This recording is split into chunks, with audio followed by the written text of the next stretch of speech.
It is indeed my pleasure to be speaking with the president of the Mico University College, Dr. Asburn Pinnock. Who named you?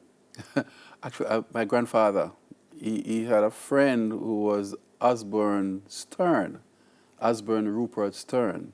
So I tried to name me after his friend.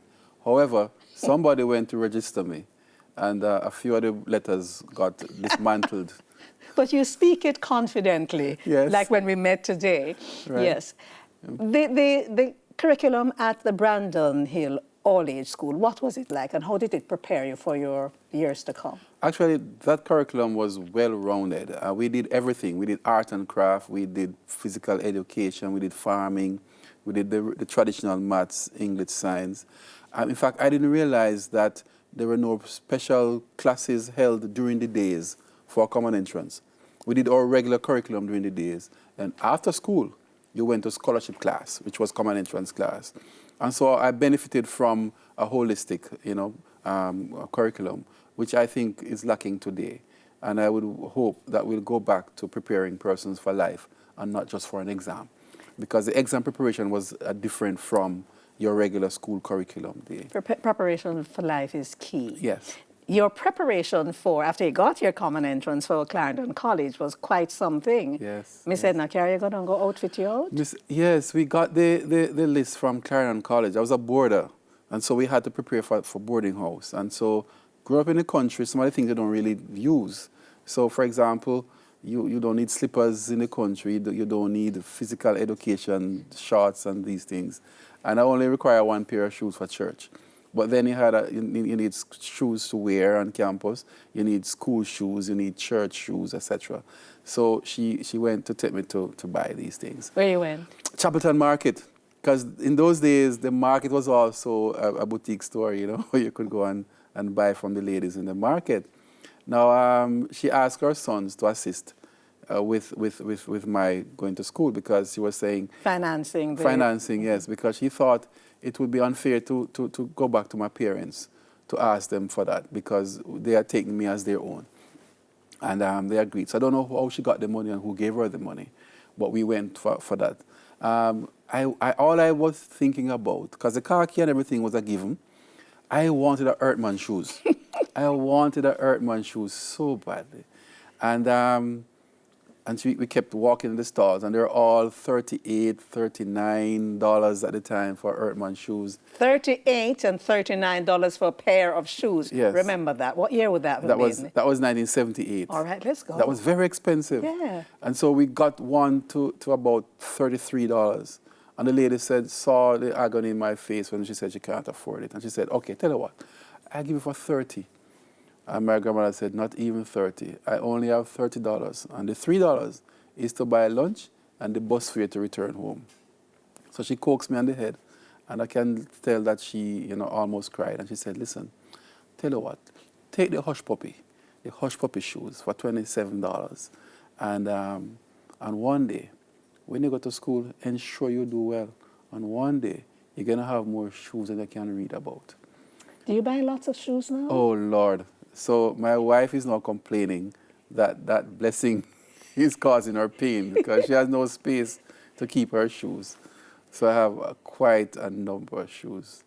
It's a fixation, I don't know. You headed to Clarendon College. You were a boarder. How did you make the adjustment from running up and down hillside and barefoot and all of that to being a boarder? It was very difficult, the transition, because to be confined in a place at night and to be told, and to sleep in a communal environment with so many persons. You had bunk beds? We had bunk beds, yes, and I couldn't sleep in the darkness because you had to turn off the lights. Lights out. Every boarding school. Exactly. Lights out. But at home, we had a home sweet home lamp. You just turn it down. So you had some light, and it was very difficult to adjust. But we did. And we had fun because you made friends, and after a time, that communal living became very, very attractive. How was the academic side of things? It was quite good, and I did fairly well at the time.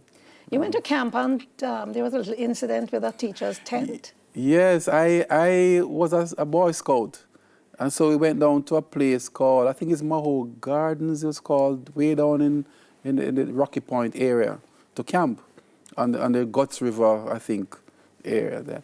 And so in the night, mosquitoes, it was infested with mosquitoes.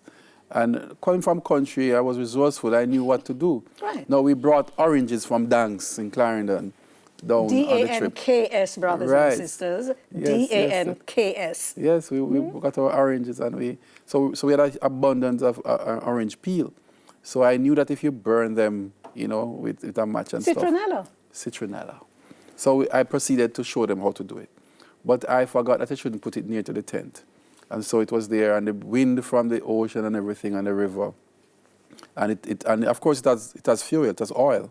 And so it became inflamed and caught the tent and burned half of the tent. Now, my colleagues almost killed me because they were now exposed to more mosquitoes and the elements. And the Rastaman who came to my rescue and said, everybody made mistakes. That's why man made lead pencil with the rubber. And therefore, give him a chance. And so he defended me. It belonged to a teacher, didn't it? It belonged to a teacher who wasn't even there. He went back to England to study. So when he came back, he realized that his tent was burnt, and the tent cost was $2,000. So I was afraid now to face him, and I was made to face him because we had to account for the man's tent. And therefore, when he came, and he said, well, I need to speak to my parents. So I said, the only person I have down close here was my grandmother, who was a vendor in the market. So we went to the market to look for my grandmother.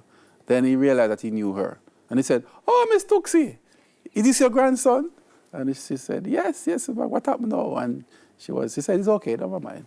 And she didn't tell her at all. Oh. And because she should buy from him, you know. Yes. Well, we're going to continue after this break. My guest is Asburn Pinnock. If you are from Retford, Brandon Hill, went to Clarendon College, and you went across to Manchester High. Yes. We're going to take a break and come back and hear about Manchester High and the other part of the journey. Please stay with us. Absolutely.